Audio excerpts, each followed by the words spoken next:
Century করেও মন খারাপ কুইন্টন ডিককের, কেননা তার সেঞ্চুরি বৃথা গেছে।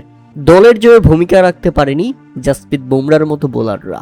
তাতে মুম্বাইয়ের একই হাল, তাদেরকে পিটিয়ে তুলে নিয়েছে পিঠের ছাল। তাই তো রীতিমতো রেগে গেছেন আকাশ আম্বানি। এদিকে আওয়াজ উঠেছে গ্যালারিতে, হার্দিক পান্ডিয়াকে হটাও, মুম্বাইকে বাঁচাও। অবাক করার ব্যাপার হচ্ছে আজকের ম্যাচে বেশ কয়েকটা পরিবর্তন এনেছিল মুম্বাই ইন্ডিয়ান্স। 4 জন ক্রিকেটারকে মাঠের বাইরে বের করে দেওয়া হয়েছিল, যার মধ্যে অন্যতম রোহিত শর্মা পর্যন্ত। স্কোয়াডের বাইরে রেখে তাকে নিয়ে মাঠে নেমেছিল হার্দিক পান্ডিয়া। লক্ষ্য একটাই, জিততে হবে পাঞ্জাব কিংসের বিপক্ষে। আর সেই লক্ষ্যে ব্যাটিং করতে নেমে নির্ধারিত 20 ওভারে 6 উইকেট হারিয়ে 195 রান করতে পারে মুম্বাই ইন্ডিয়ান্স। 200ও করতে পারেনি তারা, যেখানে তাদের শুরুটা দুর্দান্ত হয়েছিল।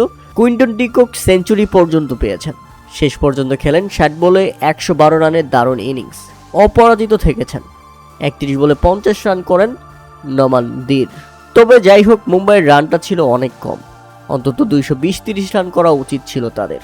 এত ভারী এবং অভিজ্ঞ ব্যাটিং অর্ডার নিয়ে যখন তারা 200-র নিচে রান করে, তখন পাঞ্জাবের বিপক্ষে তারা জেতার সাহস দেখায় কিভাবে? তাই তো ব্যাটিং করতে নেমে কোনো ধরনের পাত্তাই দেয়নি পাঞ্জাব কিংস। 16 ওভারের মধ্যেই তারা লক্ষ্যে টপকে গেছে। দলের হয়ে সর্বোচ্চ 39 বলে 80 রানের অপরাজিত ইনিংস খেলেন পাবসিমরান সিং এবং 35 বলে 66 রান করেন দলটির অধিনায়ক শ্রেয়াস আয়ার। তাতে রীতিমতো মাথার চক্কর দিয়ে পড়ে গেছেন নীতা আম্বানি। মুম্বাইয়ের অবস্থা একেবারে বাজে। পয়েন্ট টেবিলের শেষ 2 নম্বরে অবস্থান করছে তারা, কেননা পয়েন্ট টেবিলের একেবারে শেষ 10 নম্বরে রয়েছে কলকাতা এবং 9 নম্বরেই মুম্বাইয়ের অবস্থান।